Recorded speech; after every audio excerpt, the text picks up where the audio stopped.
What's up, everybody? I'm Sydnee Goodman, and in today's fix, a mysterious new game from a former GTA mastermind, and we talk some classic Halo features that will be left out of Infinite, as well as some new ones. Roll thing.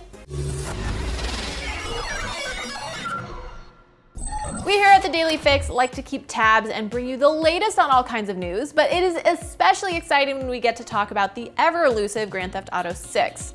That said, today we don't have any GTA 6 news, but possibly the next best thing, which is a deep dive into a game being helmed by one of the masterminds behind GTA 3 through 5, Red Dead Redemption, the list goes on. So let's get into it. Back in 2016, Leslie Benzies, former president of GTA developer Rockstar, left amid some controversy, ultimately formed his own studio, Build a Rocket Boy, and has been working on a game called Everywhere ever since. We know the game is in active development, but we haven't seen any trailers or teasers, and of course, no gameplay reveals. Everywhere has developed a rabid audience obsessed with unearthing any details it can about what the former GTA mastermind is cooking up. Rightfully so. This is the guy who's seen as, quote, the mind behind GTA Online, so definitely want to know what he's innovating next. Let's start with some info that's more official. Thanks to a description for a job listing for a vehicle artist, we know Everywhere will be some kind of MMO. And the human faces we see on the landing page for the game's website also tease a realistic art style, which I can get down with. We also have the game's official description calling Everywhere, quote, a game, a community, and a new world. That's a sci-fi dystopia genesis if I've ever heard one. More info from the website reads, quote, in the near future, technology has brought humanity to the precipice of a world-shifting change. There are those who want to use this technology to advantage only themselves, and those who want to use it to help all mankind. Will we look to the stars or stare only at our feet? Will we be inspired or live in fear? And then we have a handful of interviews from when the game was announced in 2017. Benzies told VentureBeat that the goal for Everywhere was, quote, to create a platform where players could be entertained and also entertain others while blurring the lines between reality and a simulated world. And in an interview with Polygon, Benzies talked about, quote, a future where we don't reference single or multiplayer, we just choose when we play and if we want to hang out with others or be alone. Once you start putting all these pieces together, the game appears to be more like a living social platform than anything bound by typical video game genre conventions. And that's where the internet sleuths of the Everywhere social media community come in. We, IGN, spoke to Nestor and Razor, admins of the Everywhere Discord, about what the community has found so far. And thanks to a set of patents found in February by a user known as Wolf, we get a better idea of what this game might be. There's quite a bit in the patent, so we're gonna go through a few of the big ones, but if you want a deeper dive into things, go check out our full write-up over on IGN.com.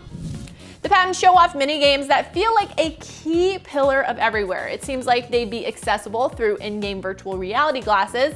In the patent drawing, the feature actually shows a user in a lifelike setting with a visor peripheral, and then they enter a surreal metaverse.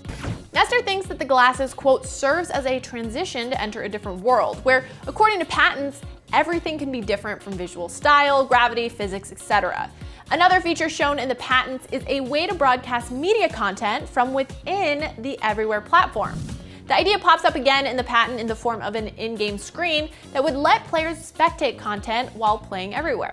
And maybe the most curious part of the patent is for another multiplayer game that could be an Everywhere minigame or even a separate project. It's best described as a musical battle royale that uses the attributes of music tracks to dynamically change the game's scoring system and create environmental events. And finally, both admins we talked to believe that there's going to be some kind of Everywhere companion app through a browser or on your phone, tablet, etc. The official Everywhere website even alludes to this, saying that, quote, through both website and in-game challenges, your player will evolve and your place in Everywhere will become clear. Ooh. The community has even found a hidden page on the game's website through some URL tinkering that seems to confirm how this will all work.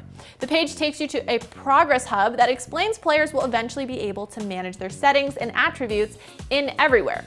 Based on the patents, which, a reminder, are just patents, so who knows what will actually make it into the game, but having its own metaverse bolstered by player-built games and spaces is serving me some Roblox vibes, and the watch content within the game is giving me a strong Garry's Mod and almost Fortnite comparison with how Epic debuted trailers from Tenet and Star Wars within the game.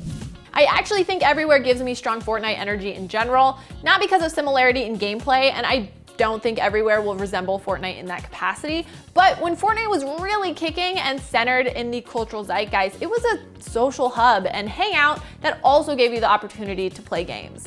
And Epic fostered and continues to foster that cultural moment with things like the aforementioned trailer premieres, the concerts, and plenty of live events.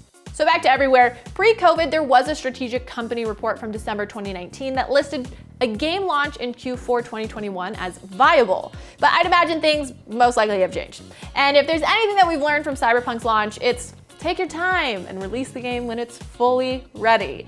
It actually feels like Everywhere is doing just that with its silence on things beyond what the community has dug up, and I'd like to request that whenever the team over at Build a Rocket Boy is ready to share things, that they use Everywhere by Michelle Branch as the soundtrack, please.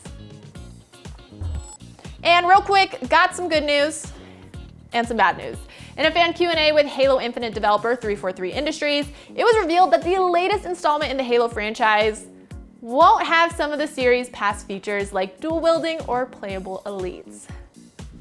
But we did learn that the game will have a day-night cycle, which will affect the enemies you run into, dynamic weather, multiple biomes and sub-biomes, audio logs to discover, and cutscenes will reflect the equipment you're carrying and time of day. Perhaps the most unexpected answer was that you can kick enemies off of the edge of the Halo ring itself. According to Troy Mashburn, gameplay director, quote, "It's going to be difficult, but if you manage to time it just right, you're gonna see it." Sounds like a challenge to me. Halo Infinite comes out sometime later this year. And that's your Daily Fix. I'm Sydnee Goodman, and I hope your day and your weekend is as awesome as you are. Now that you're all caught up in the news, if you're looking for a metric ton of games features, deep dives, performance reviews, and more, head on over to IGN Games. This is a brand new YouTube channel dedicated exclusively to the stuff you love. Download the IGN app on all your mobile devices, subscribe to Daily Fix on Snapchat, and for all things everything else, IGN.com.